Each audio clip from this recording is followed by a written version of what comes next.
promised to always take care of him, to love him unconditionally, and to guard him from all harm. That was your promise to him. This is our promise to you. You will always be able to. At the University of the West Indies School of Veterinary Medicine in St. Augustine, Trinidad and Tobago, we help fulfill the promises you made to take care of the ones you love. Exquisite Trinidad, the most southerly island in the Caribbean Sea, is blessed with over 300 exotic species of birds and other rare wildlife. While Tobago, its twin sister in this two-island republic, is clean, green, and serene, with breathtaking beauty and a natural rainforest which is an ecological haven for wildlife. Together, the two islands are an eco-lover's paradise and the ideal location for the study of tropical animals and aquatic species and the examination of rare flora and fauna. Trinidad and Tobago's population of 1.3 million represents a diverse cross-section of people, making the Twin Island destination a true mix of cultures, festivals, religions, and cuisines from the Americas, Africa, India, Europe, and China. As the capital of industry and commerce in the Caribbean, Trinidad and Tobago's economy is boosted by a strong and educated workforce, engaged in manufacturing, construction, the oil and gas sectors, and a blossoming agricultural industry. The academic program at UE promotes the concept of one medicine. All students, dental, medical, and veterinary, share common first-year classes and are exposed to the holistic approach to healthcare, which provides the grounding for the analysis and study of system-based problems. When I came across this school, what I liked about it was the interaction that you have with the other medical schools, so the medical students, the dental students, some of the nursing students. You spend a portion of your first year doing the same classes with them, which is nice, and those bonds that you form with those people you tend to retain throughout your 5 years here. One of the unique things about this school is that it has a 5-year program. It's an accelerated program, so you don't need a bachelor's degree before you can attend vet school as opposed to the States, and that saves about 2 or 3 years. Another thing is the vet school is recognized by the American Vet Association, so it's well known for its professional educational standards all around the world. As the first and only accredited veterinary school in the English-speaking Caribbean, the UE Veterinary School is also the only school that offers the complete DVM program with both clinical and non-clinical courses of study, all on a single site. This is the only school in the Caribbean which offers a full DVM program. Other schools in the region don't do that. The full DVM program means that we offer the full theoretical education and then the practical years. At the same time, other schools or colleges offers only the basic sciences, and then students must go to another school to finish the course. We've made our program very accessible. We have 3-tier entry points: 5-year program, 4-year program, and 6-year program. So anybody with some qualification will be able to access the program anytime. I particularly want to open my own clinic in Jamaica. What impressed me is the variety of the courses. They're complete. They touch every aspect. They don't leave anything missing. And there's the people who they have teaching us, they're specialized in those areas. They have us going out to other clinics, outside clinics on our breaks to get practical experience. I think it's an excellent institution, and you're getting better. The state-of-the-art facilities and research laboratories offer students the tools needed to excel in the field of practical training and diagnostic solutions. And the small class sizes ensure that each student's individual needs are met. We know them by their first names, so they are very comfortable with that. And of course, because of that, we have access to a lot of hands-on experience. When you have too many students, it means they have to be sharing the same animal, so to speak. We don't have such a problem there. Because of the small class size, we are able to expose them to practical experiences and hands-on experiences there. The UE School of Veterinary Medicine also provides a range of advantages that places the UE student one step ahead of the others in the development of their future careers. Some of the advantages of UE's program include a focus on tropical medicine, clinical exposure to exotic diseases, and wildlife medicine and health. What makes this vet school especially attractive to Caribbean prospective students is the faculty.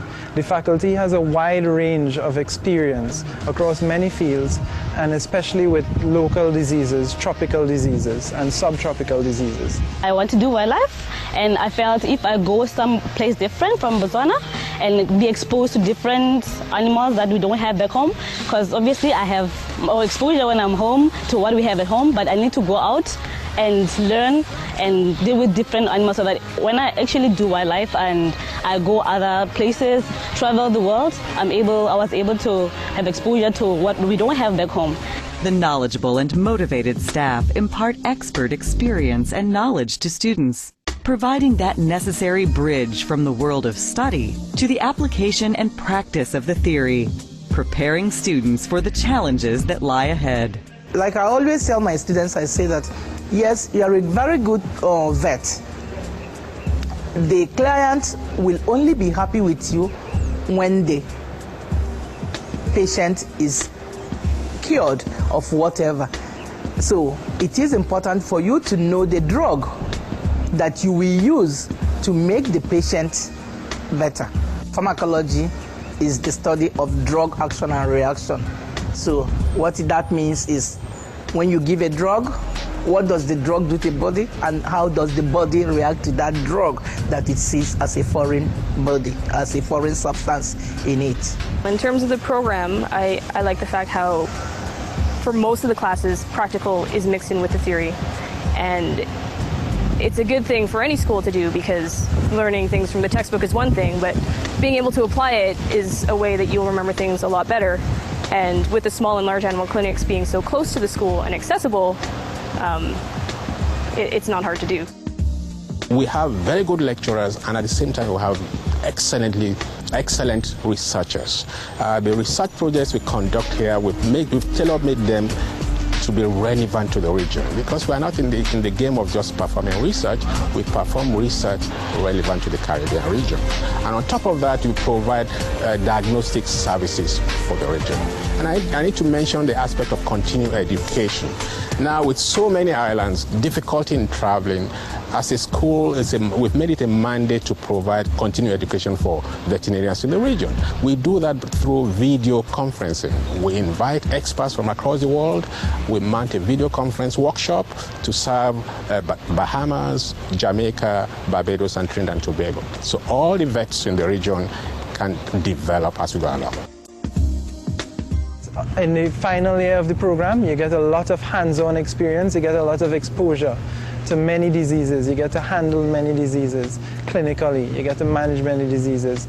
The new director is also bringing in a lot of experts in certain areas to give guest lectures and to see at the clinic. They have some committee. There's some committee for the international students. They actually deal with the welfare of the international students. Like when we come here, we don't know a lot of stuff about what happens here, how we go about around, how the security and stuff. But this school, they have a program for that, so that we international students, we feel at home. By the mentorship, what we try to do is that every student in the program gets a staff member that he or she is attached to. So from year one, the student gets to have this staff member, and the staff member mentors the student till the end of the program. Dr. Ophia, she's like a mother to me. She makes sure she looks out for everybody. She makes sure that this student is getting through. If there is a problem, they'll call that student and find out what really the problem is and try to help if they can, and try and see that everybody is on the right track. With all the learning opportunities that the UE School of Veterinary Medicine offers, tuition fees remain comparatively low, providing competitive funding of your tertiary education dreams. The comprehensive academic program provides all the quality and value you expect from a veterinary school, and so much more. It's also necessary to add that the exchange rate of the Trinidad dollar to the US dollar or to the pound sterling, it's very attractive. So students will be able to afford our tuition fees, and the cost of living here is not that much compared to the developed countries.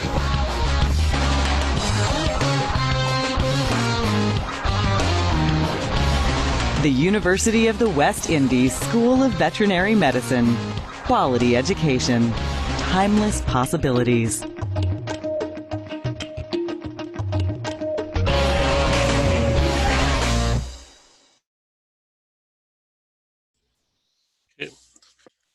Hello everyone, I'd like to welcome you to our webinar entitled Animal Lovers on COVID-19, What Do You Need to Know? My name is Anil Prasad and I'll be one of the moderators. The other moderator is Dr. Mark Driscoll. He'll be joining us shortly. So just to give you a quick overview of our webinar today, we're going to have two welcome messages by the Director of the Vet School, Dr. Carla Georgios, followed by the Dean of the Faculty of Medical Sciences. After which we'll have two presentations by Professor Ura and Dr. Benjamin. We'll go in a little more detail into what they're presenting at that time, and followed by our question and answer session. We urge you all to make use of the chat box that is present at the base of the screen to place whatever questions you have, and we'll, at the end of our session, we'll have a long period where we can try and address those questions or any other questions that you all may come up with during the presentation. At this point, I'd like to hand over to Dr. Carla Georgios, the Director of the School of Vet Med. Thank you, Anil. And good afternoon, ladies and gentlemen. Good afternoon, animal lovers. I am Carla Georgios. I'm the Director of the school. And of course, again, welcome to our virtual seminar on animal lovers and COVID-19, what you need to know. So this seminar is to provide you with information and alleviate your concerns about this really devastating disease that is ravaging the world. Many of us are worried about welfare and well-being of ourselves and our animals. And of course, this is important so that we as the vet school today wish to provide you with that source of knowledge, which you can, of course, disseminate to your peers. We hope that the SVM will continue with regular online live engagements using this mode to you, the public.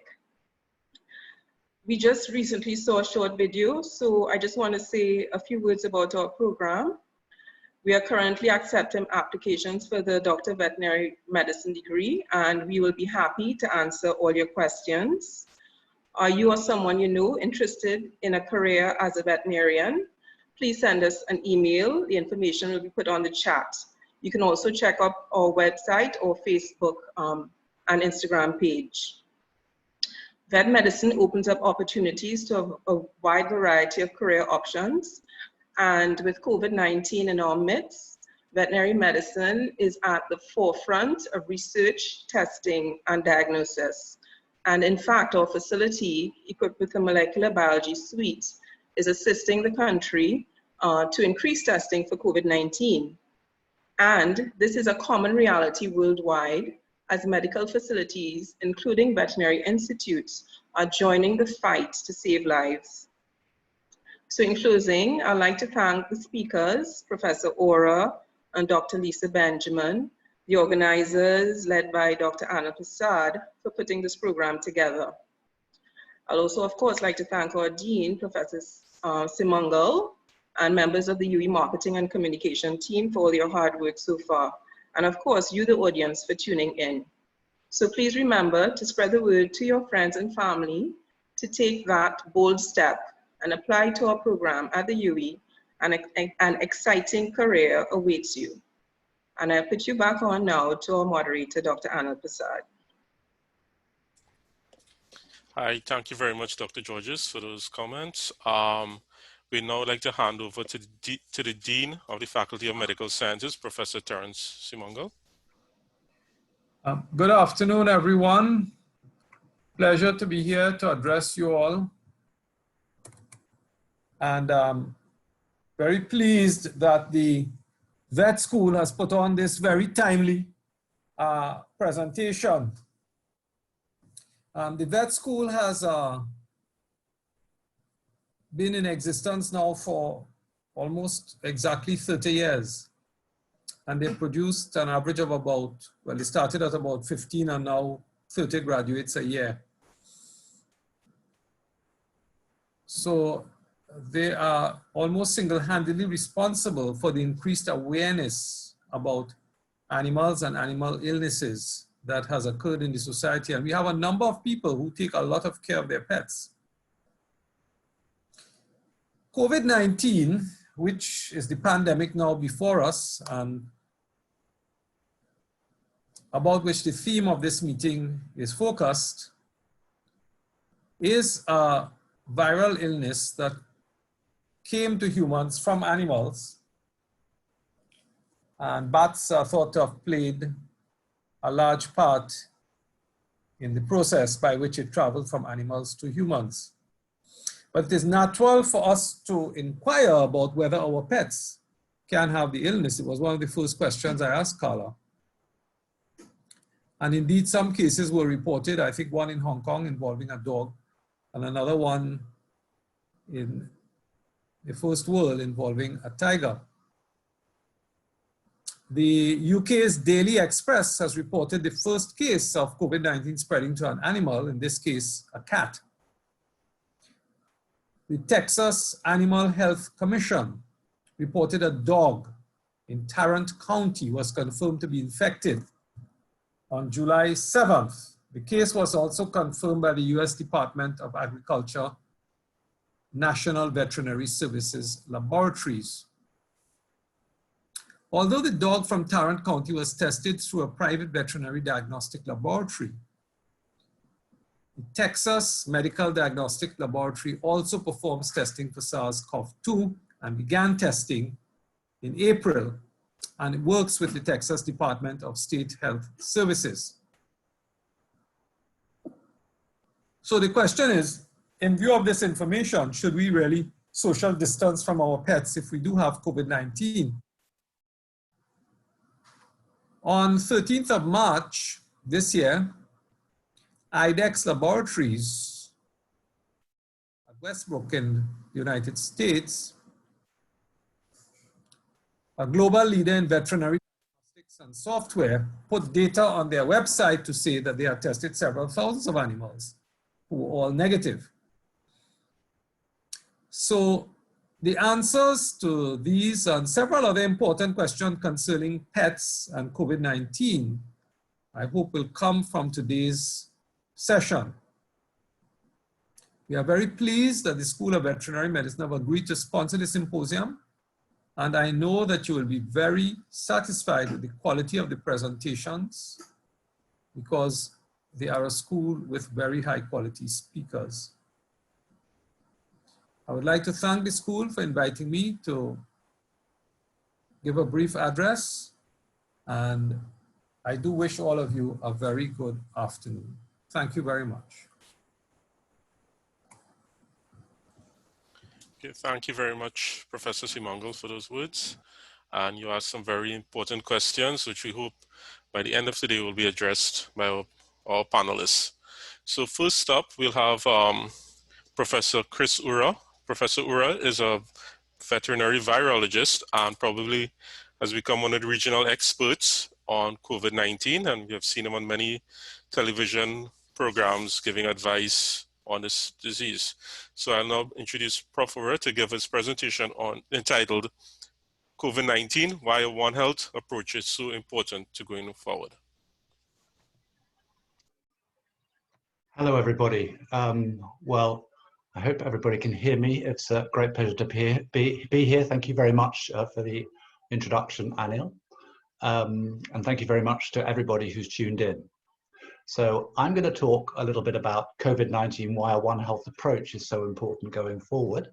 And then I'm going to be followed by Dr. Benjamin, who's going to be talking more about COVID-19 or SARS-CoV-2 and how it affects the animals that Prof. Simangal was talking about just now. So what I plan to talk about today is a little bit about what role do animals play in the spread of pathogens to humans. I'll talk a little bit about coronaviruses, which many of the vets amongst us know quite a lot about, and this new virus, SARS-CoV-2. And then I'll mention a little bit about are we at risk from future zoonoses in Trinidad and Tobago, and what can we do about it. And throughout the presentation at the end and at the end as well, I'll talk about this, the importance of following this One Health approach. So many of us know, and we were told in the introduction, of the links between animals and humans when it comes to diseases. And actually 75% of recently emerging infectious diseases that affect humans began as animal diseases, and around 60% of animal diseases are capable of passing to humans and back, and that classifies them as zoonotic diseases. And so you can see in the top here, when you look at diseases that affect humans, wildlife, and livestock, there are many, many that are shared. And I know it's a bit small, but many of these different diseases here are some of the most important diseases that we have in humans. And they're shared between wildlife, livestock, and humans. So what do all these viruses have in common? Well, I always show this slide to my students. We talk about dengue virus, HIV, SARS, MERS, CHIKV, Ebola, and Zika. And all these viruses that we know so well in humans, they've all come through animals. And many of them have caused a very serious disease in humans, and some of them pandemics in the past.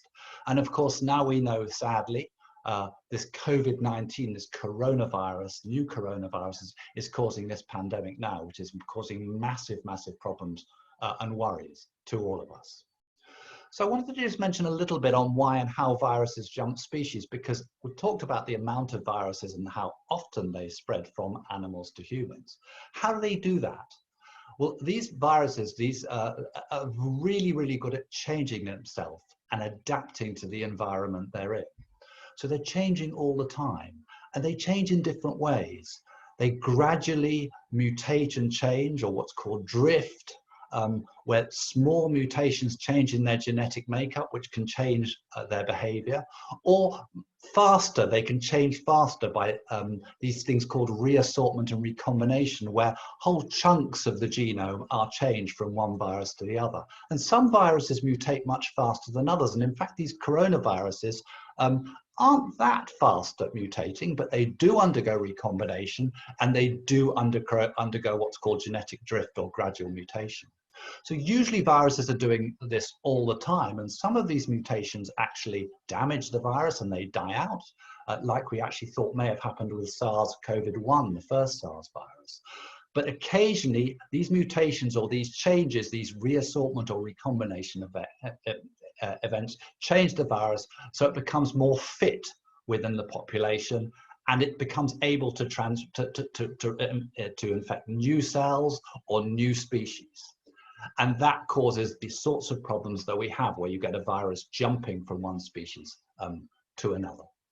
So why do new viruses keep on emerging in humans? And this is the $6 million question. We're seeing so much more of these new viruses appearing now or in recent years in human populations. And this is, again, this is due to changes in the virus that I was talking about. These changes affect the host range, the virulence, the transmissibility. They become more fit in a population, more able to transmit. There's also changes in the host population as you get people who might be immunocompromised or with diseases such as HIV, the immune system is compromised. And it's always this fight between the virus in one step and the host in the other. And the host immune system is trying to kill the virus, and the virus is trying to kill the host. And the virus is often coming out on top these days. But critically also, there are ecological changes that increase the probability of exposure of susceptible individuals or populations to infected hosts or vectors. And these ecological changes are really significant. So when we see here, we see wildlife diseases that cycle in wildlife along the bottom here. But if the appropriate wildlife are around in a country, such as bats and rodents and monkeys, etc., then the virus will sometimes mutate in those species and be able to spill over or jump into domestic animals, as you can see here, and sometimes directly from wildlife into the human population. And as with COVID-19 and SARS and many other viruses, they can go from wildlife hitching a ride or going into domestic animals and then from domestic animals into humans. And this kind of thing is occurring all the time. And this is how zoonotic diseases are jumping from wildlife, from domestic animals into humans. And you might well ask the questions, why are we seeing more outbreaks of zoonotic diseases? And this is because of things really that we as humans are doing. We are affecting our nature very significantly in so many ways. We're undergoing deforestation and forest encroachment, so we're coming into close contact with wildlife. And it needs that close contact between wildlife and humans for these pathogens to jump across.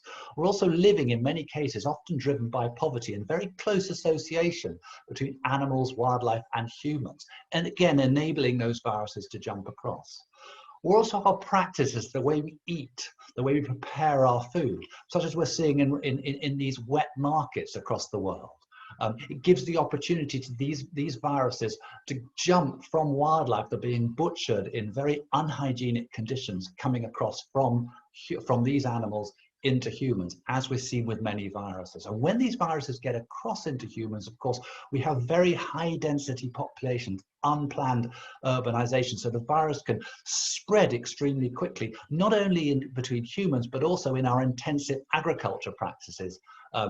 Viruses can spread from animal to animal very easily. And of course, we all know with globalization and the rapid global transport network, these pathogens can hitch a ride on a plane across the world very, very rapidly. So these are all really important issues that we need to take into consideration when we're trying to reduce the risk of these viruses appearing from animals and getting into humans. And just a little bit on the virus itself. Here you can see on the right an electron microscope, a micrograph of the virus, and you see these little spikes on the surface here, and these are here. So this virus is an RNA virus, and it has a coat on its surface called an envelope. And this makes it quite fragile, because when that coat is damaged, the virus inactivates. And so when you disinfect or use disinfectants or you wash your hands, you're able to get rid of this lipid envelope and the virus disappears or inactivates. But these spike proteins here are really important, because these proteins are like the key that interact with receptors on the surface of the cells here and enable this virus to enter the cell. And a virus has to enter a cell to stay alive. When it enters the cell, it causes all the damage. And we know the likely receptors on the cells that let this current COVID-19 or SARS-CoV-2 virus in. They're called ACE receptors. And so when a little part of this spike protein here, called the receptor binding domain, is the right shape, as in the key, it's able to get in and it fits this receptor on the cell, it can get into those cells. And many cells have these ACE receptors, not only in humans, but also in animals. And if it fits very well, the key and the lock, you get the virus going in and causing its damage. If it doesn't fit very well, then it won't enter so easily. And this is where we can predict from cells in animals and in humans where they are deep in the lungs or in their upper respiratory tract or in the alimentary tract or in dogs or in cats, whether they're likely, these viruses are likely to be able to enter cells and likely to enter different species. And that's quite, and these are quite ubiquitous, these receptors in many animals and on many cells. So just very briefly, we've heard a lot about these coronaviruses, and we as vets, we know a lot about coronaviruses. They infect many animals and they cause respiratory and alimentary problems in all sorts of species, as you can see here, all the way from humans, all the way across through pigs, to cattle, to whales. And you can see they're split up into what we call genus, the alpha, beta, delta, and gamma. And here, the beta coronaviruses, here we see 3 viruses that are really the important ones at the moment, because that's SARS-1, MERS, and what used to be called the Wuhan coronavirus and is now called SARS-CoV-2, which causes COVID-19. And these viruses are in this beta coronavirus genus, and they're all pretty similar. And as you can see in this genus, there's also quite a lot of other bat coronaviruses. So when we look to see where did SARS and MERS come from, We can learn a lot from these viruses, and we can also learn a lot from the animal coronaviruses that we know about, like infectious bronchitis virus, like many of the other coronaviruses that we have in bovine coronavirus. We have canine coronavirus. We have a porcine epidemic diarrhea virus. So we have a lot that we know about. We can learn a lot from those. But these particular two are the most similar to the current one, SARS-CoV-2, that's causing COVID-19. So SARS actually came from bats, and then it jumped into civet cats, probably in a wet market, and then came across to humans. And then it caused a limited amount of community spread, but it wasn't transmitted very easily, so it was snuffed out by standard public health measures, relatively easy, and didn't spread. MERS again came from, bats across into camels, where it is still present, and then from occasionally it goes from camels to humans. And when it gets into humans, it's not very easily transmitted from human to human. However, it kills about 30% of the humans that it infects. So it has a very high case fatality, but it's not easily transmitted. The difference between these two viruses and COVID-19 is it doesn't have such a high case fatality. In other words, it doesn't kill as many people that it infects as the other two. However, it is much more easily transmitted. So we've seen this virus come across from bats again. We still don't know which particular animal it also probably got in from bats to get it between bats and humans. We know that that's likely to be the case because the virus in bats is significantly different to the virus in humans. So we think there was some evolution that had to take place probably in another animal, although it could have possibly occurred in humans. And then when it spread to humans, it's obviously, as we know, the rest is history, and we'll have a pandemic, and there's very high levels of community spread. So when you're looking at, are we at risk of emergence of zoonotic disease in Trinidad and Tobago specifically, we have to look at some key questions. Are zoonotic diseases present and likely to emerge in Trinidad and Tobago? Are zoonotic diseases present and likely to emerge in neighboring countries? And are doors open from those neighboring countries where the viruses can come in and cause problems in our wildlife?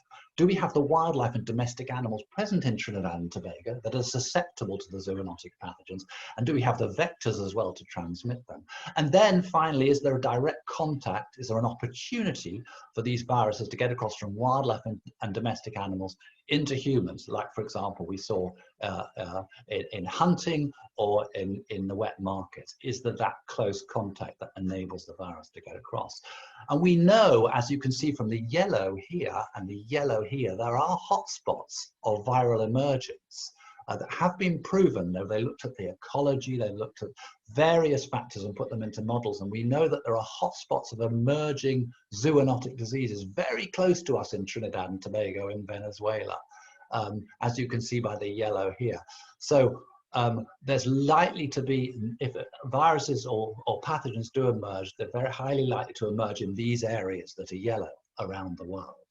So we also know, sadly, as we see pretty much all the time now, that there's very lot of evidence for animals and birds being smuggled across from Venezuela, probably almost daily. And this is opening holes in our board that's enabling these birds and these animals to come in and potentially bring in zoonotic viruses with them.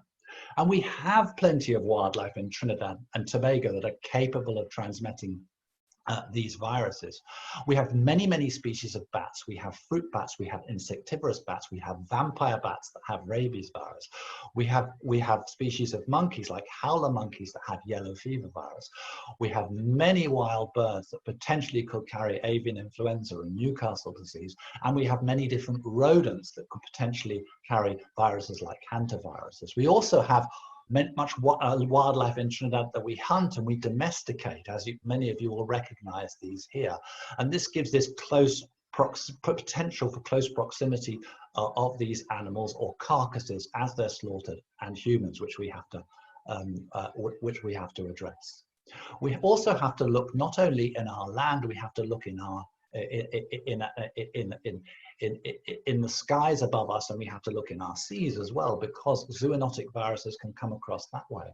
And we are on migratory bird flyways from the USA, and we know the USA in recent years has had outbreaks of highly pathogenic bird flu, and so this is carried by wild birds, that if they pass from these areas where they have high pathogenic influenza in the USA, they can spread the virus down to us in the Caribbean. And pass it to our domestic poultry and then possibly to us as humans. So we have to be very aware of this. And we're also very aware that hunting is very popular in Trinidad and Tobago, which puts people in close contact with wildlife. So what can we do about it to finish off? I mean, what can we do about trying to close these doors to how these viruses from animals can come through into humans? And this is an easy one in some cases. We need to learn from our mistakes in the past. And here we see some rather gory pictures of bats here and being eaten in soup, and pangolins and apes and lots of different wildlife here in wet markets in very unhygienic situations. And we know these viruses jump across in these situations. It happened with SARS-1. It happened probably with this SARS-2 virus. It happened with Ebola virus. So we have to break this chain here, which should be relatively straightforward. But of course, this was done with SARS-1 in China, and they stopped wet markets and they tried to regulate wet markets, but a couple of years later, it all started up again. So we have to learn from our mistakes here. And what are big lessons that we need to learn? We need to learn, as you can see here from this particular graph, which, as you hear this line here, this is the cost of controlling an outbreak. As it goes through exposure in animals, clinical signs in animals, exposure in humans, clinical signs in humans, and humans seeking medical care. Here we are now with COVID-19. Trillions of dollars, if not trillions and trillions of dollars it's costing. If we had been able to intervene here at the start, when it was in the bats or when it was in the domestic animals early, you can see the cost in lives and money would have been so much less. So we need to carry out surveillance in animals and understand what viruses are present in these animals, so we can do our risk assessments at this stage and stop these viruses getting into humans and then causing disease in humans, and then costing such a lot of money and such a lot of lives like we're seeing at the moment. And this needs us to understand that everything is connected. Healthy people, healthy environments, healthy animals. The health of the people, the health of the environments, the health of the animals are intricately connected. And if you affect one, you will have an impact on the other. So in order to address these big issues like COVID-19, like antimicrobial resistance, like climate change, we need to understand and address these issues from what we call a One Health perspective, understanding the connections between the health of our animals, our humans, and our environment. And this is absolutely critical. We need to look at the Sustainable Development Goals. Sustaining human health and well-being cannot be achieved without saving life on the land and life in the oceans. Sustainable Development Goals 14 and 15. And critically, in the Millennium Ecosystem Assessment, we hear that functioning and sustainable ecosystems are the foundation of human health, wealth, and development. And the source of health comes from looking after ourselves, our communities, and the natural environment.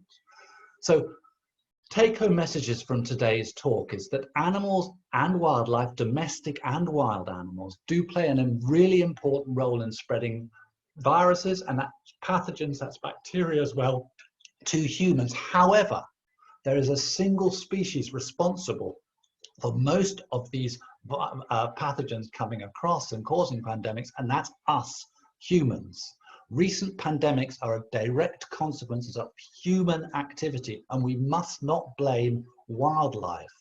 We need to change our habits and our customs, and we must learn from our experiences, or worse will happen. And that's not if, it's when. If we don't change the way we're acting as human beings, and our interaction with our planet and our nature and our environment, things are going to get worse. And we need to follow a One Health approach, as everything is connected, and we need to address that in order to more effectively and efficiently address some of these big, nasty, big issue problems like COVID-19, climate change, like antimicrobial resistance. We need to understand the connections between our health, our human health, our animal health, and our environment health, and halt destruction of nature or suffer even worse pandemics.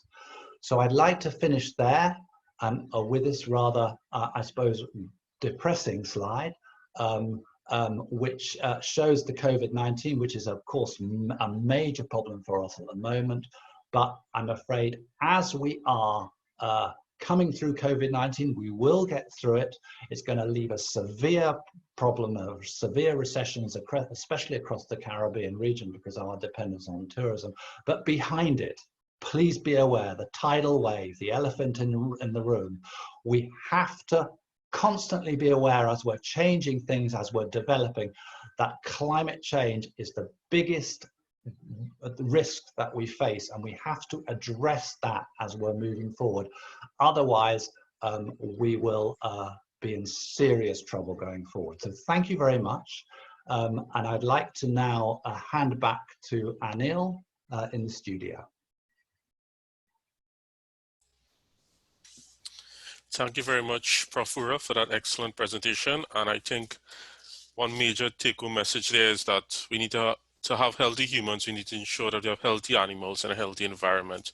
That those three factors need to go together if we are to fight any future zoonotic diseases. At this point, I'd like to introduce Dr. Lisa Benjamin. Dr. Benjamin is a lecturer in veterinary public health at the School of Vet Med, and she'll be giving a presentation entitled COVID-19 and Animals, Domestic and Zoo Animals. Dr. Benjamin. Hello, everyone. Good afternoon. And this afternoon, before I start talking, I'd like to find out a little bit more about our audience. So I'm going to ask you 3 questions, and I would like you to take part in this poll. So the first question, do you have pets at home? Do you run an animal-related business, or do you have both pets and run an animal-related business?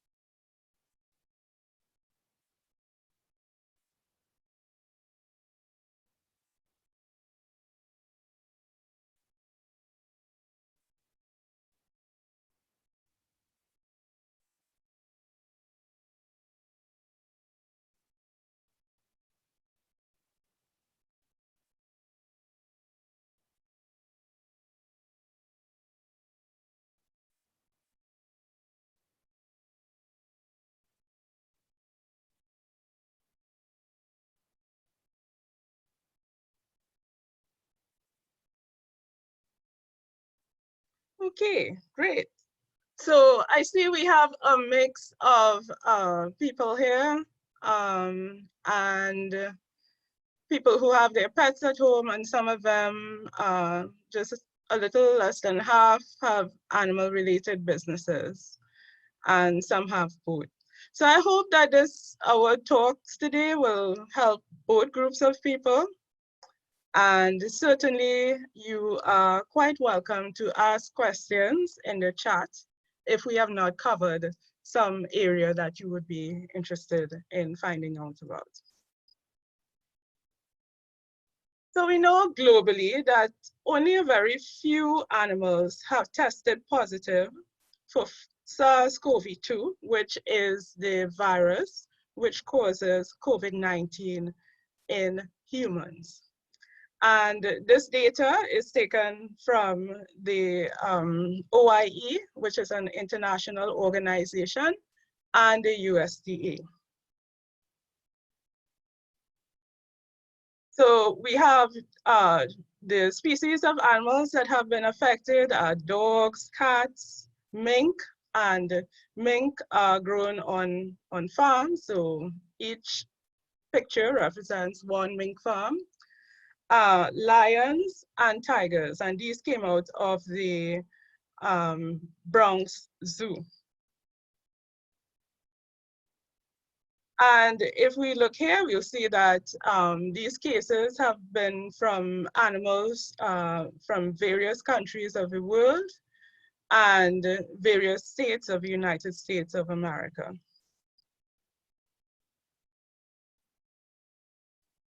Now, we want to say that currently, there's no scientific evidence to suggest that pets play a significant role in the spread of SARS-CoV-2. Because if we look at it in context, we see that according to our reports, there are less than 100 animals that would have tested positive. And we are talking about 16 to 17 million people. So the current view is that the animals are not a driving force for this pandemic, although it's possible for them to be infected with SARS-CoV-2. The main means of spread of this virus is human to human. And as we are familiar, via respiratory droplets from coughing, sneezing, and talking.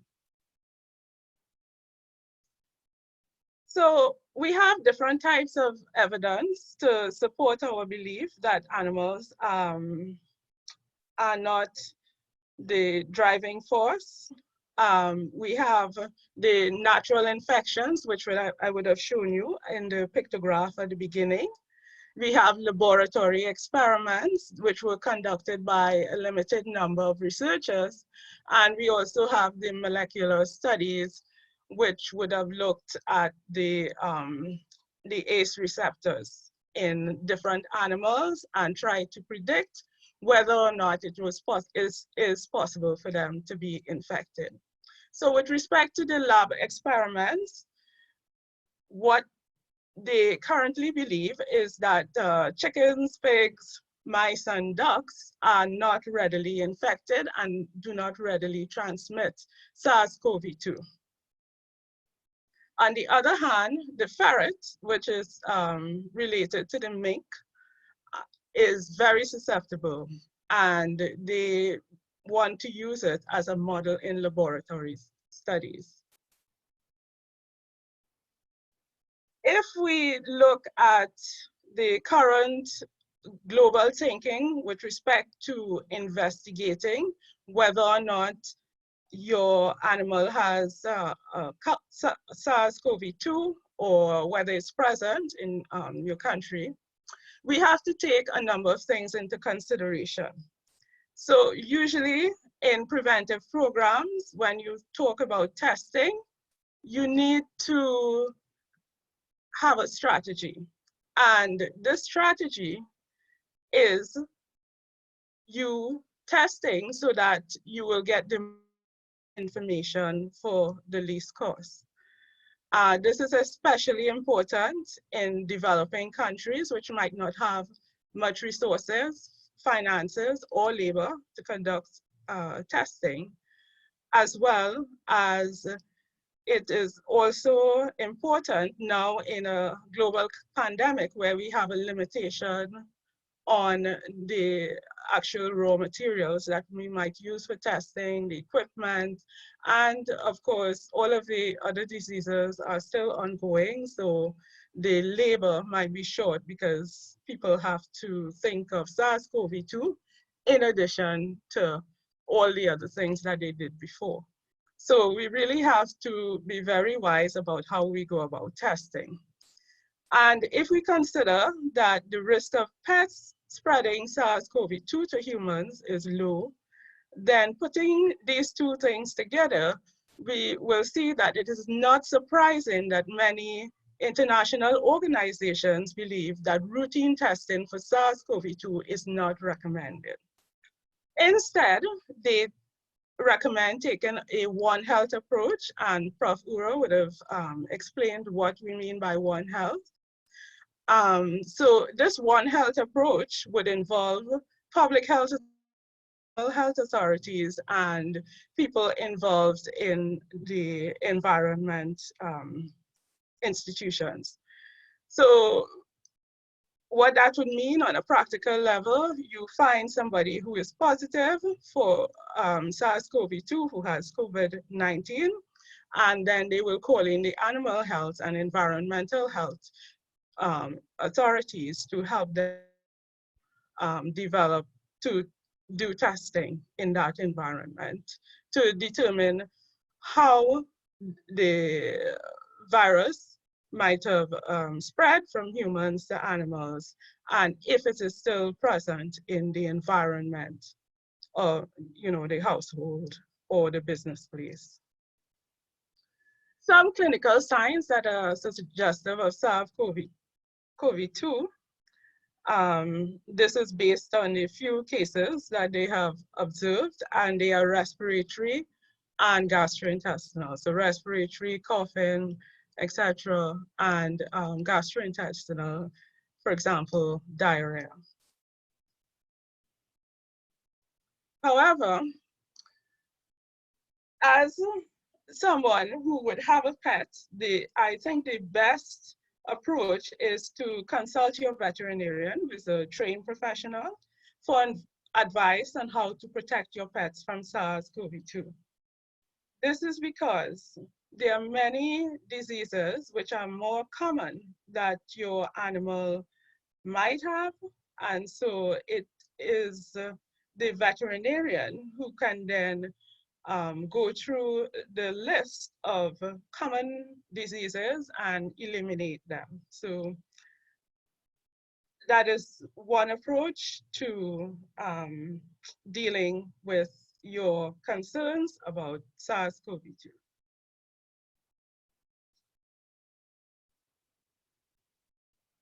It is important to protect your pets from SARS-CoV-2 infection, and I will just go on to discuss a little about that. But first, I'd like to find out from the listeners, for those of you who do have pets, what type of pet do you have? And you can tell us that in the chat.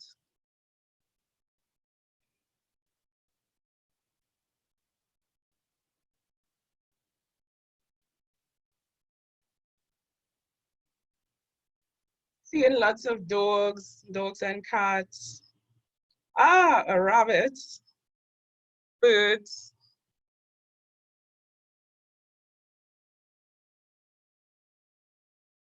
Guinea pig, geese. So we have a whole range of animals, macaws. Wow, quite a few dogs. Interesting.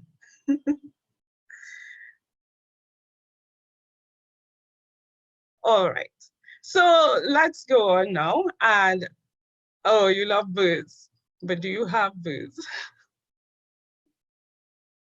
Okay, so let's go on now to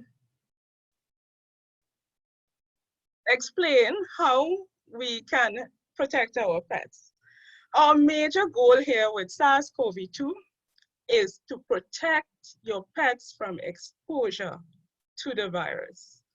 And so I like to understand why I'm doing things, because it helps me when I meet an unfamiliar situation to come up with ways of my responses, right? So our major goal here with respect to SARS-CoV-2 is to protect the pets from exposure. And this is because we think that at this point in time, the direction of spread of this virus is from infected humans to the animals. So if you prevent it from getting from humans to your pets, you're going to protect your pets in that way. So one of the things that you can do looks quite familiar. It's a way of protecting ourselves as humans from SARS-CoV-2. Before, you need to wash your hands with soap and water. And this is before and after feeding and cleaning up after your pet. So if it is that you, for some reason, have contaminated hands, washing your hands will get rid of that danger to your pets when you feed them and you clean them. You want to restrict movements of your pet because you don't want your pet to come into contact with infected people. And so this is restricting movement of your pets. If we look at dogs and cats, they believe that dogs, they will get infected if someone around them in their household is infected. There's a probability that they will get infected. Although one of those cases that Professor Simangal would have spoken about, where in Hong Kong, there was a German Shepherd which tested positive. The owner was positive, but there was also another dog in that house which never became positive. If we look at cats as well, we know this is more difficult, but they also advise restricting the movement of your cats. And cats, they believe, might be able to acquire or become infected more readily than dogs, and to transmit this disease from one cat to another. So it's very important to restrict the movement of your cat as well. Now, you might want to walk your dog. That's okay once you don't have your stay-at-home restriction. You want to use a leash, and this is all in the interest of restricting the movement of your dog. You need to social distance just the same way you would social distance as humans. When you're walking your dog, you don't want it to come within 6 feet of another human. You don't want to go to crowded areas, because when you go to crowded areas, it's more difficult to social distance. And of course, it's not recommended that you place face coverings on your dogs like masks. So you really need to do the social distancing. With respect to pet shops and people who board pets, you should already have written biosafety and biosecurity practices. And these don't have to be complex things. It's just saying what you're going to do, how you're going to deal with any waste material from the animal. It's just saying who you're going to allow to come into your facility. For example, if you're boarding, it's just saying that you need the animals, your facility, to be checked by a vet before, to ensure that they're not bringing anything in. And of course, how people with each other in your facility, are they wearing masks and so on. So one very difficult thing, I believe, would be saying that workers should stay home if they're ill. Recently, we saw how that became a problem. I know it's easy to say if you're not in business, because if you have a small business, then one person staying home might mean that things slow down and you can't respond to your clients as you should. But then think of it in the context of if that person really has COVID-19 and your business has to close for 2 weeks or more, and all the negative publicity from having to have your business sanitized and so on. So it's something that you have to be very conscious about and think about and decide that if workers are ill, that you should give them the option to stay home. You want to encourage the wearing of face masks and facilitate hand hygiene. Now, these things, you can do them without enthusiasm.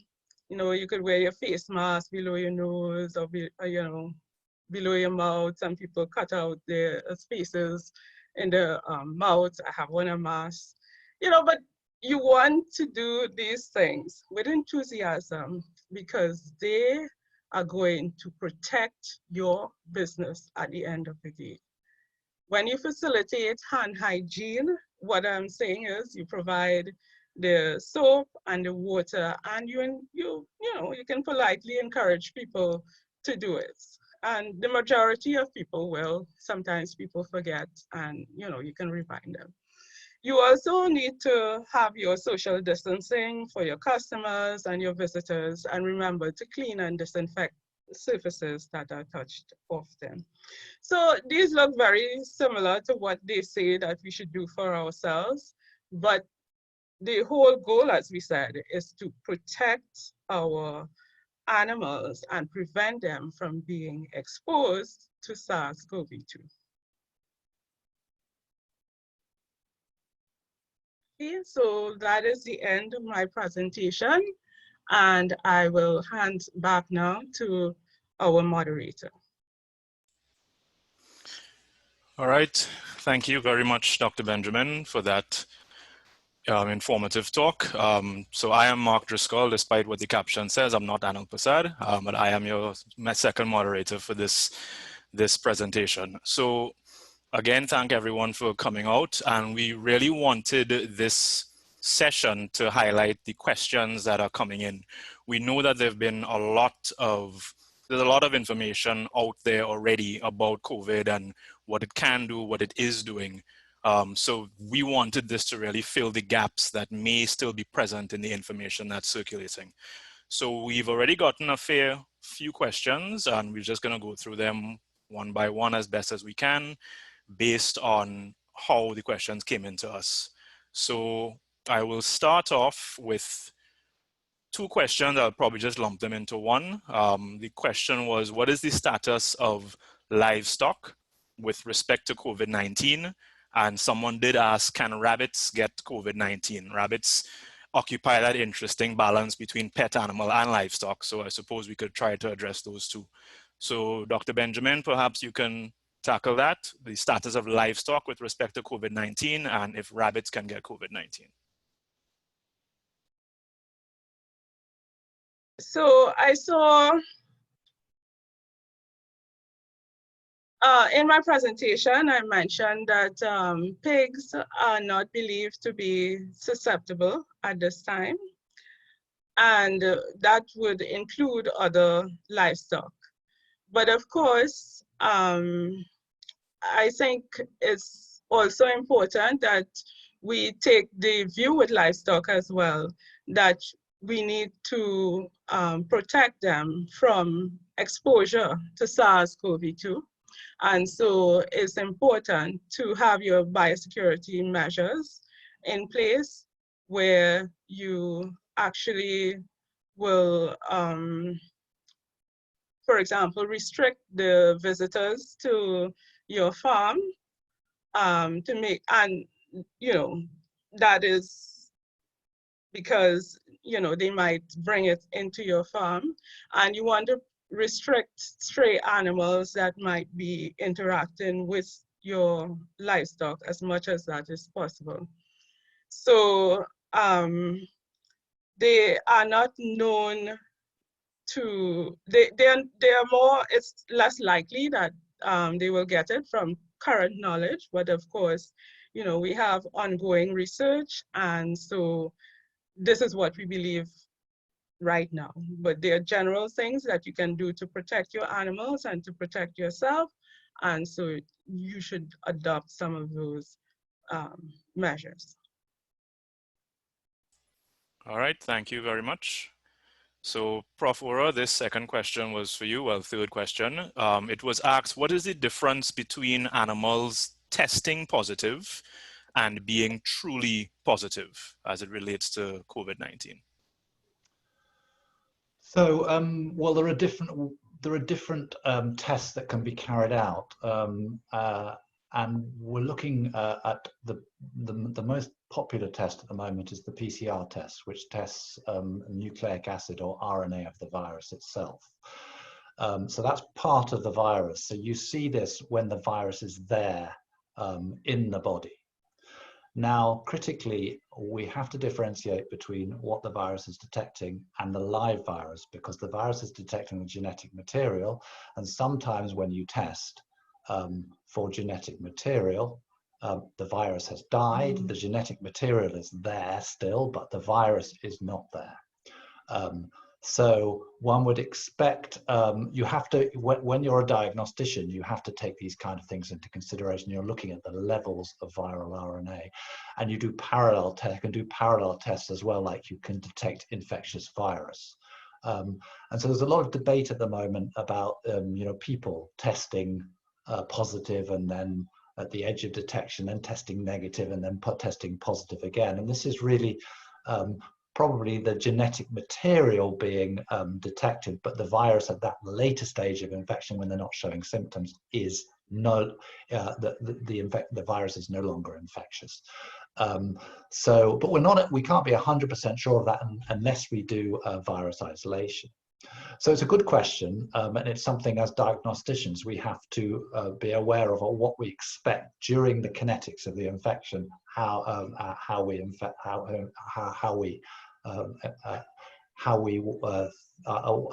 have to interpret the results of our test. And also we have antibodies that we can look for, and an antibody in an animal or in a human means that at some point in the past that person or that animal has been infected with the virus. It doesn't mean that that's an active infection and it's transmitting the virus at the time. Antibodies just say that at some point in the past they've been infected. So we have to interpret these tests quite carefully to know whether they're truly positive. All right, thank you very much. I mean, we do know that not every test is going to give us the same information, but thank you for that response, Prof. So going right into that, as far as testing, another question that came in: can veterinarians test for COVID in pets? So be this Prof or yes. Dr. Yes, we can. As Lisa was saying, we don't recommend it to be routine testing, but yes, we can use PCR tests which detect the same virus, so we can use actually the same PCR test as in humans because we're detecting the same virus. We have to be careful there's no other coronaviruses in animals that's cross-reacting. So there has to be a little bit of validation there. But yes, we can use the same tests. And we also will have, I don't know whether we have at the moment, we will have antibody tests that'll be produced where we can look for antibodies in animals as well. I'm not sure whether they're actually have been produced yet. We have antibody tests in humans, but you can't necessarily use the same antibody tests in humans as in animals. So in essence, yes, but still in development. We may have to wait a little bit before it's mainstream, I presume. For serology, but many of the laboratories around the world now have set up testing, PCR testing for SARS-CoV-2 in animals. Okay, thank you very much. So the next question goes into the question about vaccines. Why has vaccine development been so problematic so far? The question is whether it's the manufacturing aspect or the testing aspect of it.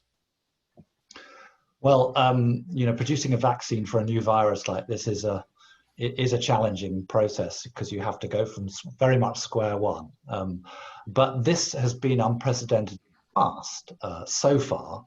The production of vaccines. There are about 140 vaccines at the moment in trials, and they have to go through this series of clinical trials, which usually takes up to 10 years, maybe longer. So we are now on month 6, and we have around 5 of the vaccine candidates in phase 3 clinical trials, which is the last phase of clinical trials when they're put into thousands of people. They've already, many of these vaccine candidates have been tested in phase 1 and phase 2, and they've found to be safe so far. They've found to be to produce strong levels of antibodies, neutralizing antibodies and T cells. So now it's a matter of phase 3 trials, for many of them putting, or for around 5 of them, where they're going into populations of people that are susceptible to infection in the UK, in America, in Brazil, in South Africa, where they're trying to target populations that where there's a high level of transmissibility of the virus, because when you put these vaccines into populations, you need to have the virus circulating, because you need to see people being infected in the control or placebo vaccinated group and protected in the vaccinated group. If you don't have give these two groups, if there's not enough virus circulating in the population that you're doing these trials in, you won't get anywhere, because you won't be able to prove that your vaccine is safe, it is efficacious. You'll be able to prove it's safe. So the answer to the question is basically, there's a lot of really good work going on vaccines, and a lot of the vaccines are very promising. It's just taking a little bit of time, but it's so much quicker than it is usually. And we're looking at around 5 vaccines, one being an inactivated vaccine, one being like a live vaccine where they've taken the genetic material of that spike protein and they've put it into a chimpanzee adenovirus. And so that produces the spike and mimics the virus on its surface, but it's not actually COVID-19. So it looks like COVID-19, but it's actually an adenovirus with the COVID-19 spike on its surface.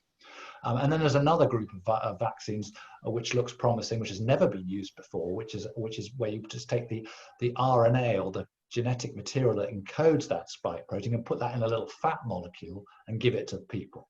And that's also got promising results. So there's a whole number of different vaccines that are being tested and trialed, and they're going through the process. And we should know sometime in the next few months whether we have one that is safe and efficacious. And hopefully, touch wood, we will. And because the end of this outbreak will be herd immunity, and we want herd immunity to be produced by vaccination and not natural infection. Because if herd immunity is produced by natural infection, we're in for a lot of deaths and a lot of problems. Okay, thank you very much for that response.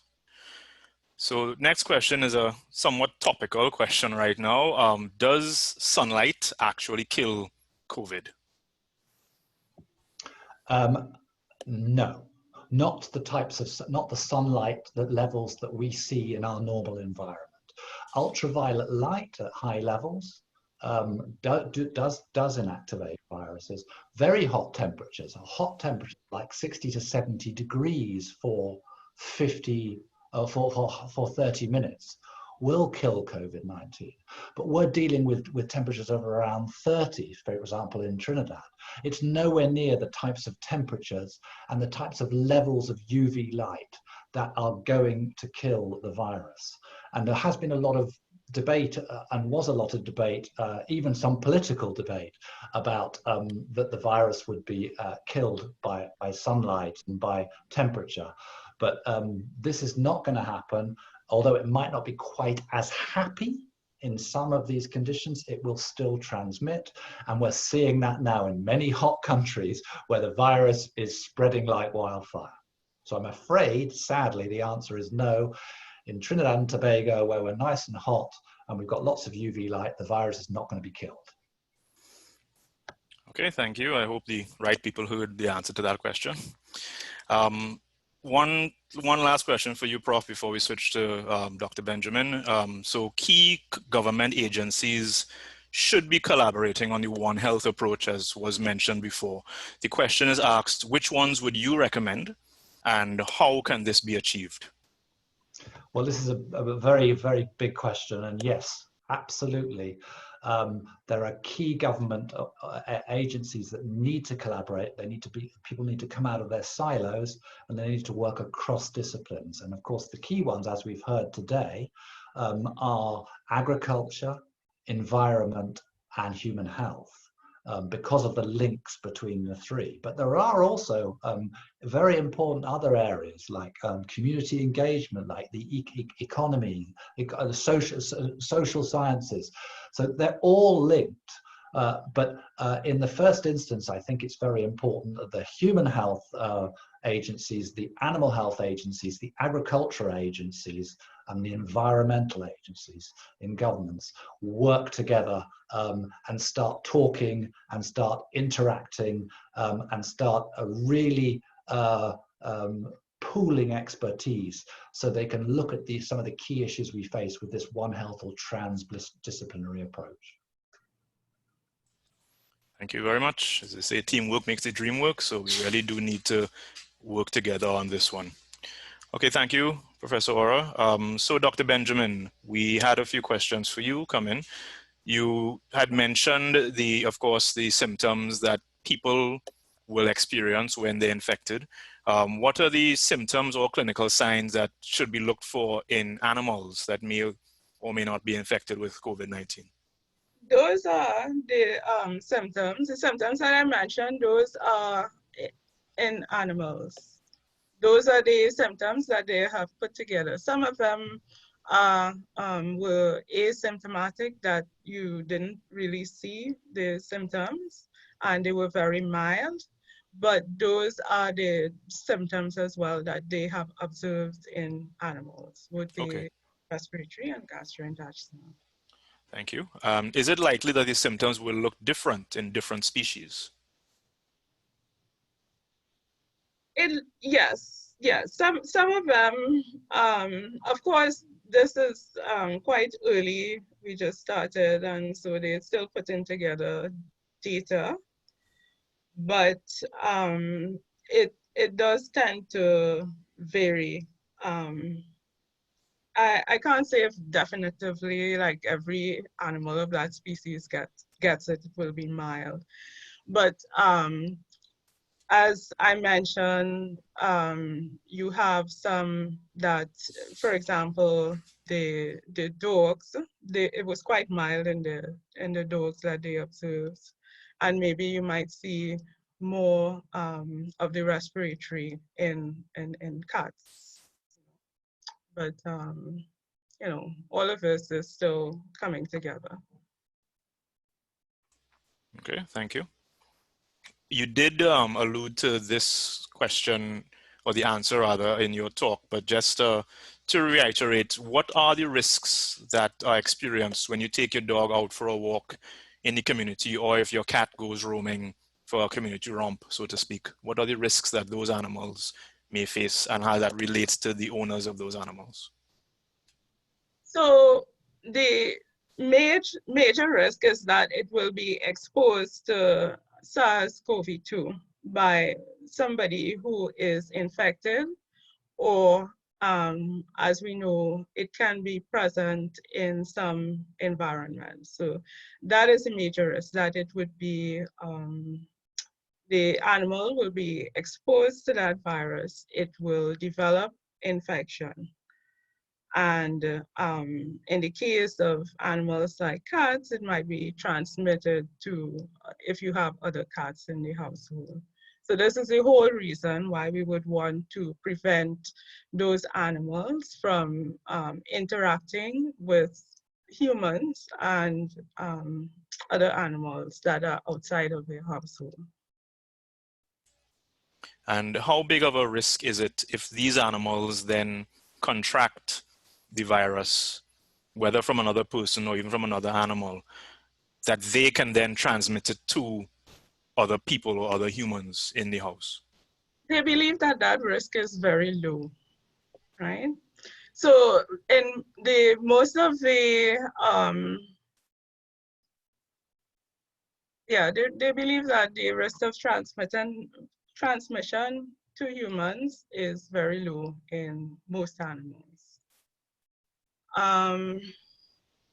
The only instance that was known, like, or suspected, because, you know, they're still conducting studies to verify, is that on the mink farms, one of the mink farms, they suspect that maybe they were infected, the human, animal to human transmission occurs, but in all of the other cases, it went in the opposite direction, human to animal. And this might just be that the animals are shedding a very low level of the virus, and so that's not enough to infect humans. So, yeah. Okay, so that takes us straight into another question. Should we also wear face masks when handling our pets? It was answered, but again, we could just reiterate, please. Only in the case where you suspect that there was a COVID-19 infected person within the house and there was a risk of transmission, or that you yourself have some risk of transmitting to that animal, would you, it is advisable. Okay, thanks. If someone were to adopt a pet at this time, should that person isolate the animal from the other pets initially? That's a good practice if you have no idea where that animal came from, or you know, you just got the animal from some unknown place, then it is advisable to isolate the animal, you know, deal with it away from the other animals for a few days to observe it. Okay, thanks. And one last one here. What any additional public health messages could or should be given regarding protecting pets, especially when you're taking them for a walk? The example is given that when tuberculosis was a lot more rampant, people were advised against spitting on the sidewalk. It was actually made illegal at one point. So are there any similar messages or public health suggestions that could be added to inform people who are still walking their pets, additional precautions that should be taken? I think they may, I mean, you could go into a lot of things, but I think the common sense, you don't want to confuse people with too many messages. The whole idea being to not let your pets come into contact with the SARS-CoV. So I think really we should focus on the major sources of this virus. And so the major sources would be other humans, because the main driving force that we have said for this pandemic is human to human. So really, the most important thing is to keep your social distance and your animal as well to social distance from people who might be affected and infected, and it might be obvious, it might not be obvious. So, you know, you want to err on the side of caution by maintaining your social distance. I think that is one of the major lessons that we can take away from it. Thank you very much.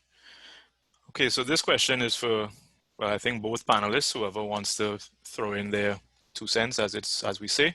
So to what degree would you say that countries worldwide truly understand the potential positive benefits of the One Health approach?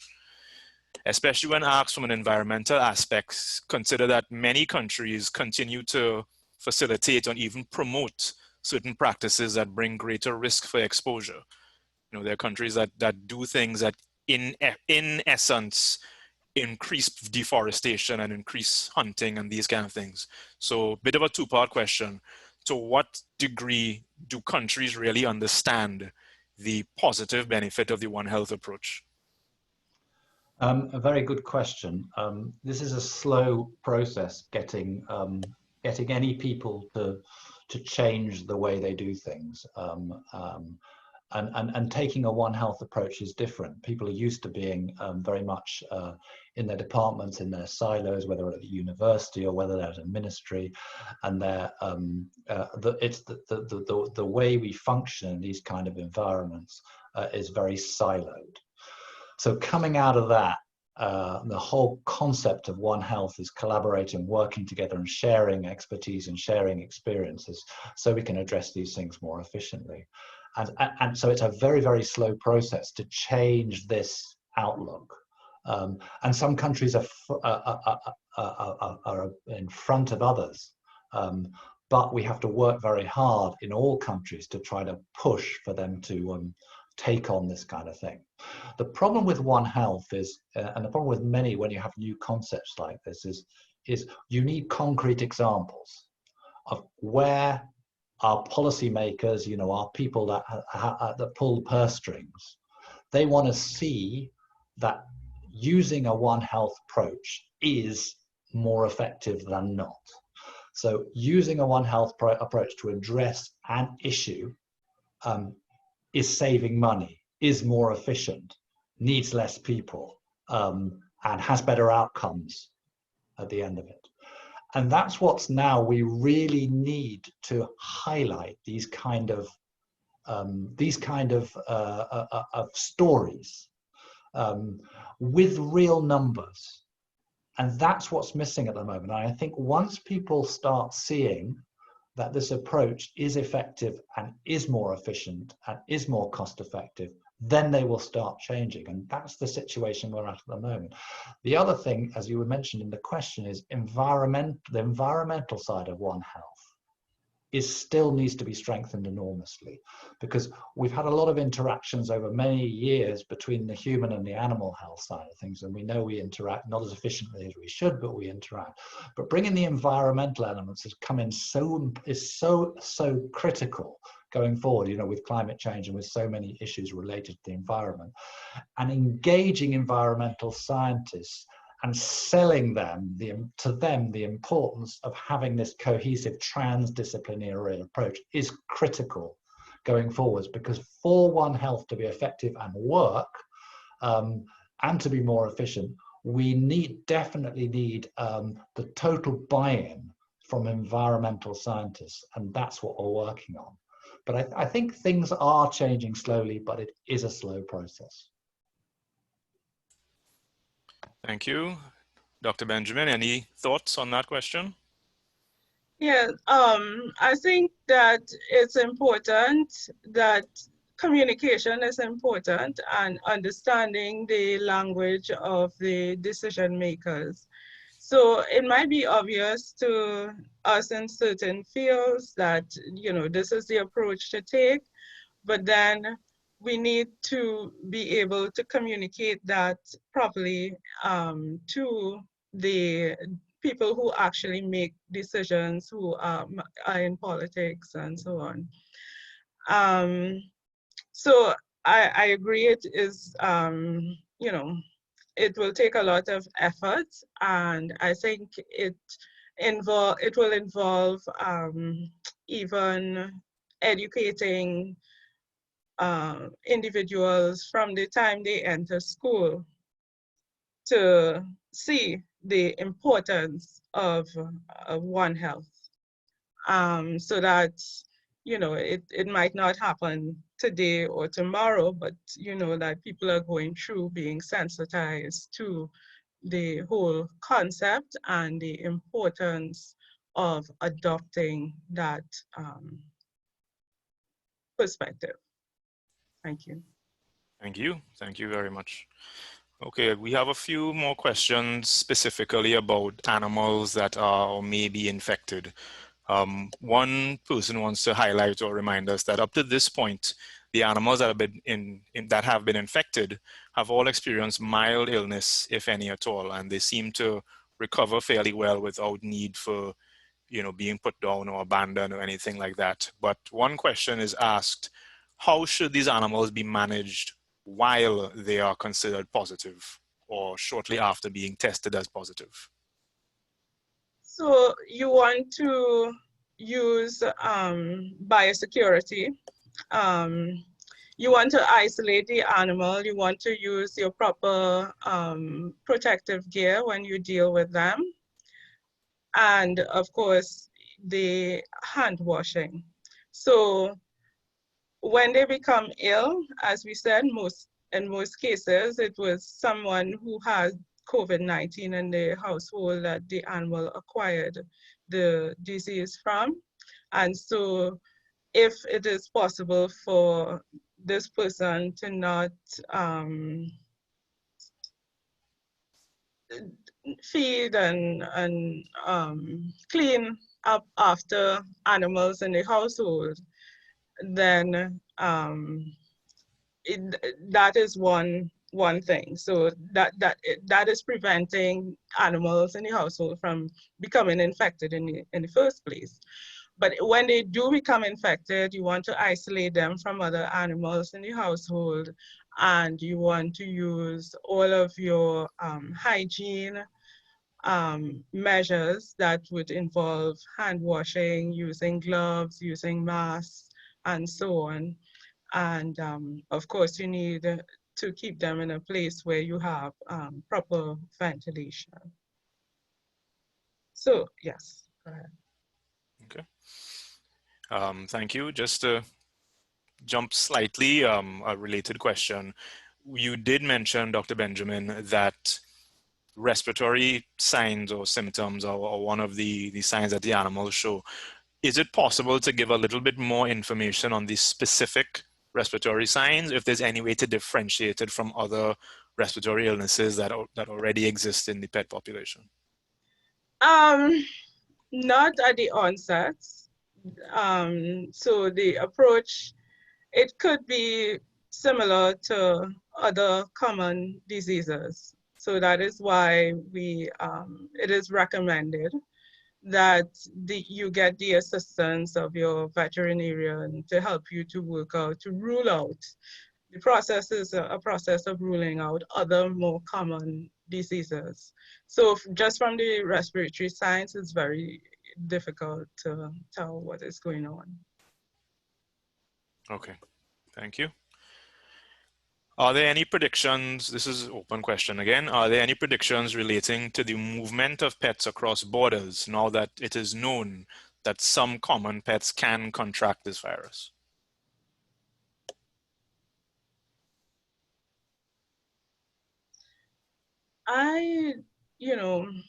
It is so new. I can't think of specific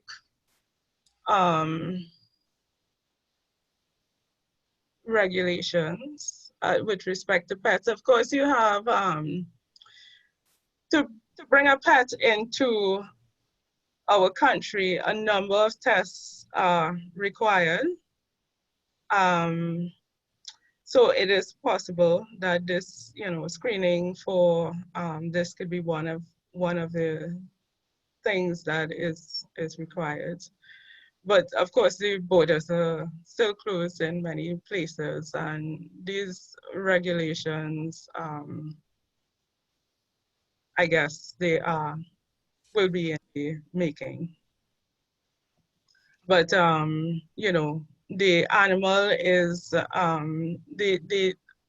when you are importing animals, then they have to be healthy and they have to be screened by a veterinarian. They have to have a health certificate before they can get into the country. So if anything is discovered at that point, that might be then reason for preventing the animal from entering the borders. Thank you. Prof. Oro, you want to add anything?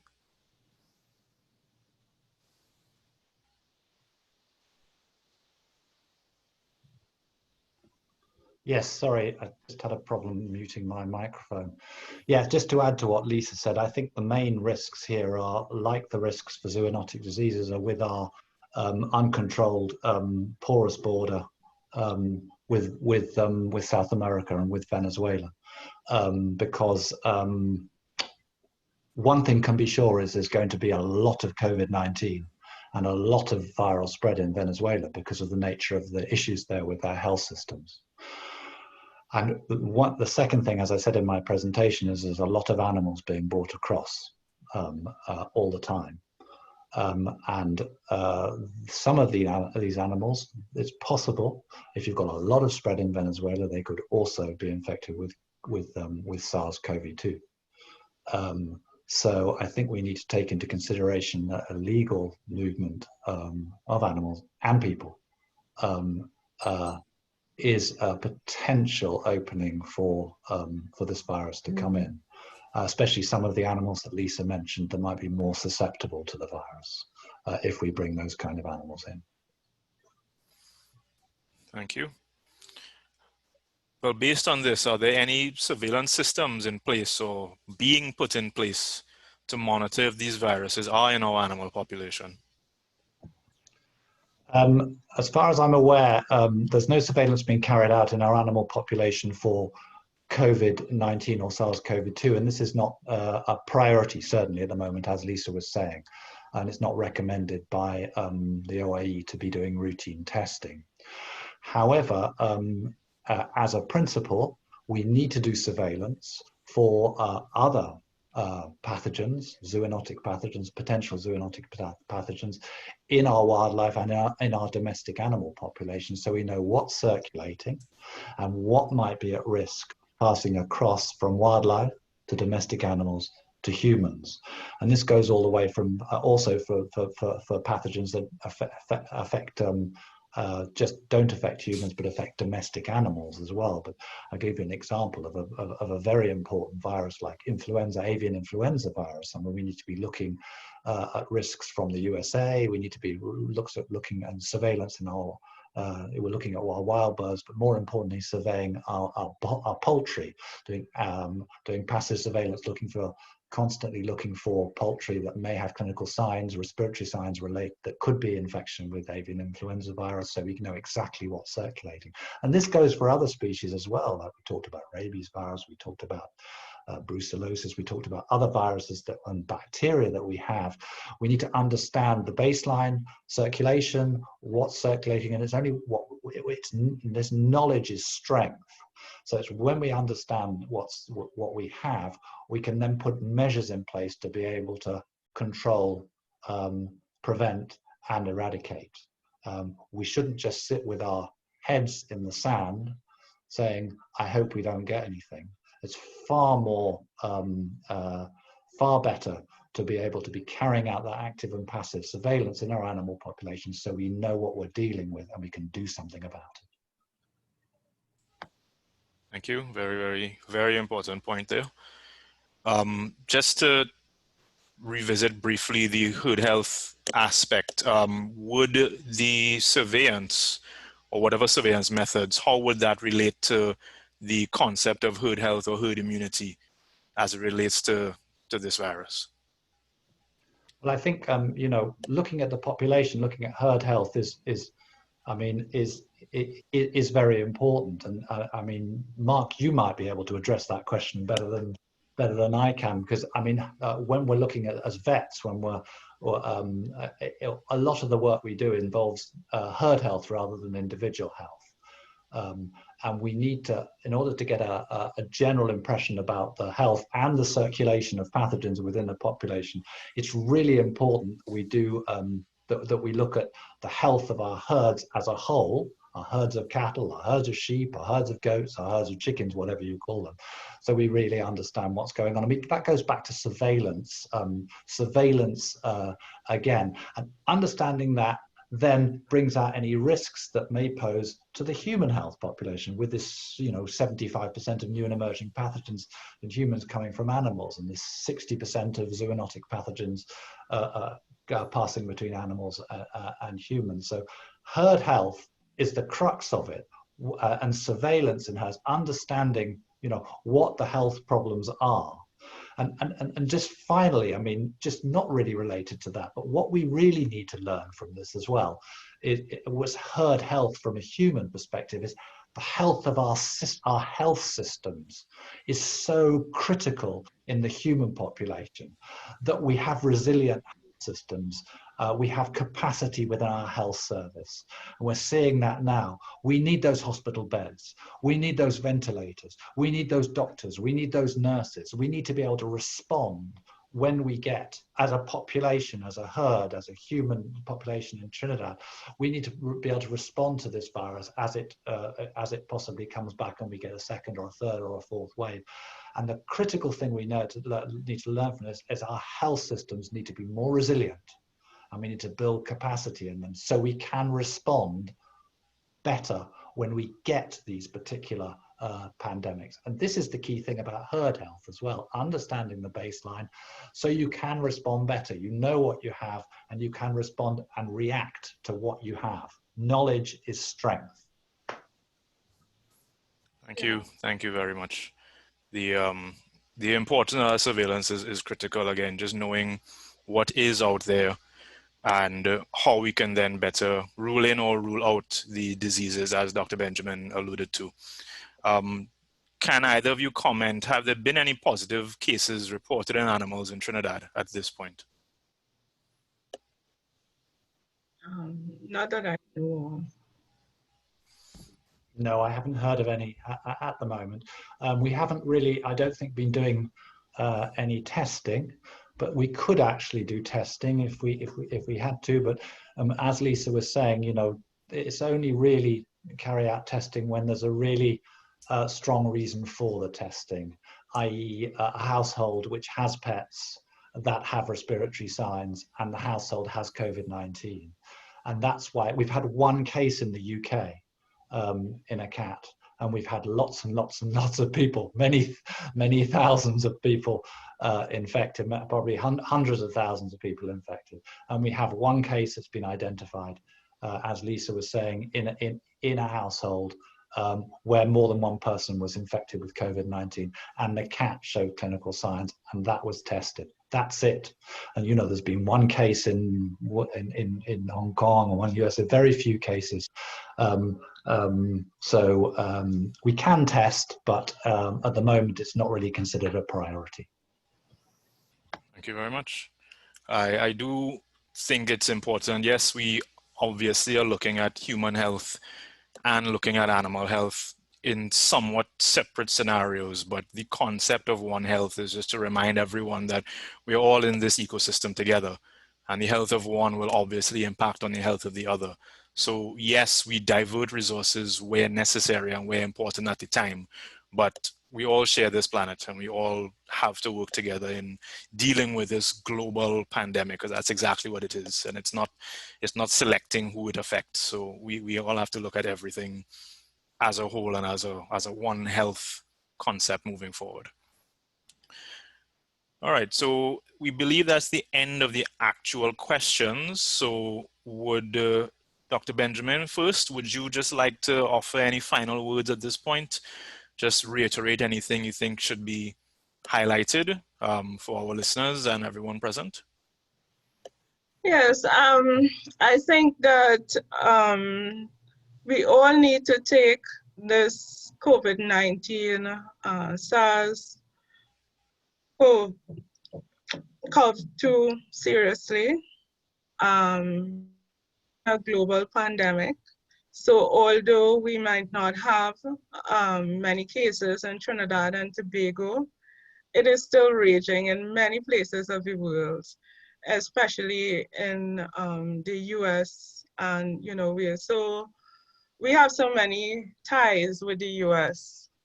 So we need to be very vigilant about what our surroundings and the things that we do.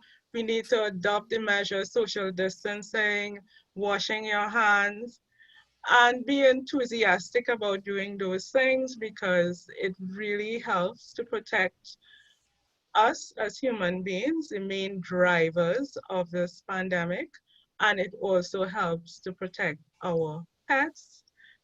In the long run, we saw from Prof. Ura, we have so many financial consequences of this pandemic. And so, you know, just take it seriously and take the measures that would prevent this virus from spreading. Thank you, Dr. Benjamin. And Prof. Ora, any final words or comments at this time? Just a small one, just to add to what Lisa was saying. I think one of the most important things we need to take home at the current time, certainly in Trinidad and Tobago and in other countries, now we've got some virus circulating, the most important measure is if you have any form of clinical sign, stay at home. Don't come out. Don't come to work. Don't send your kids to school. Ring the hotline and get tested. People in your house, if you've got clinical signs, should also stay at home until you get the test result. Because how this virus, although there is some asymptomatic and there's some pre-symptomatic infection, the majority of spread, the most important spread, is occurring from symptomatic people when they're coughing and sneezing. And the infection can be mild. And people just have a little cough and a little cold and they're going around for days infecting people. So really, we're all in this together, as Lisa said. And one of the most important things, I think the most important thing to take home is if at this stage when we don't know in Trinidad and Tobago how much spread we have, and our epidemiologists are working very hard to find that out. If you have any clinical signs, stay at home, call the hotline, get tested, and don't spread the virus to others. All right, thank you very much. One very last question that just came in. Looking beyond the hand washing and the social distancing and the staying at home, looking long term now, are there any specific strategies that can be used locally to preserve animal health, human health, and environmental health on a whole? Well, I mean, that's a very, very big question, of course. Yeah, we are going to get through COVID-19 and hopefully we will have a vaccine in whatever, 12 months time, hopefully a little bit earlier. But we have our planet. We have, as many people say, we don't have a planet B. There'll be many more viruses, there'll be many more recessions, we will survive them. But we don't have another planet. And taking these precautions, taking these approaches, like understanding the importance of the environment, the importance of human health, animal health, the One Health approach, and taking our environment seriously and understanding the implications of global warming and climate change, and from a regional, a global, a regional, a national, and then at an individual level, taking on that you're going to do something to try to mitigate, reduce what we're doing to our environment and our planet. Trying to get the message out there so generations, the next generation, our kids and our grandchildren, can share and enjoy what we have at the moment. Because if we don't take this seriously, and I know this is divulging a bit from the question, but I think it's, you know, it's important. If we don't take this seriously, we are not going to have our planet to live on. So this is the critical thing going forward. We will get through COVID-19. There will be a next stage, but don't just sit back on your laurels and say, okay, we're through this. What do we do next? Use what we've learned in COVID-19 in order to build a better world, to understand the implications of global warming and climate change, to reduce emissions, to take it seriously, to increase renewable energy levels, to reduce plastic use. Otherwise, we are in an extremely serious situation, which is going to be far worse than COVID-19 because there is no planet B. Yeah. And what I would like to say is that, you know, as we mentioned before, we need collaboration between the different agencies. We need to set up early warning surveillance systems so that we can rapidly detect any diseases that might be entering our country, and we need to act quickly. And just doing that is going to reduce the impacts that these diseases have on our population, whether it is financial and whether, you know, otherwise, whether illnesses and so on. I see somebody mention close our porous borders. You know, that is always a challenge that we have being an island state. It's great being an island state because part of, you know, if you can close your borders, then, you know, it's very easy to control diseases and have, you know, low levels of disease, but then, you know, you have a lot of ocean, you have a lot of coastline where that you have to police in an island state. So, you know, there's a positive and possible negative there. All right. So that's it. Yeah, okay. Well, thank you. Thank you very much, both of you, Professor Ora and Dr. Benjamin, for taking your time to give us this information. I think we're going to have some, there's no Planet B t-shirts coming out soon, so think of a look for that. At this point, I just want to thank everyone who was involved in putting together this webinar. I'd like to thank the Dean of the Faculty, Professor Simangal. I'd like to thank the Director of the Vet School, Dr. Georges. Once again, thanking the panelists for giving up their time and information, Professor Chris Ora and Dr. Lisa Benjamin. I'd like to thank the organizing committee for this webinar. This is same Professor Ora, Dr. Benjamin, Dr. Prasad, Dr. Phillips Savage, Ms. Suan Dandrade, and myself, Dr. Driscoll. Special thanks to marketing and communication team led by Ms. Chanel Glasgow for helping us with all of the background tech support. And of course, thanking you, the audience, for coming out, asking questions, making this webinar interesting, possible, and interactive. And with that, just want to wish everyone all the best. Stay safe, wash your hands, and let's all keep looking out for each other by doing our respective parts to help. Thank you, everyone, and take care. All the best.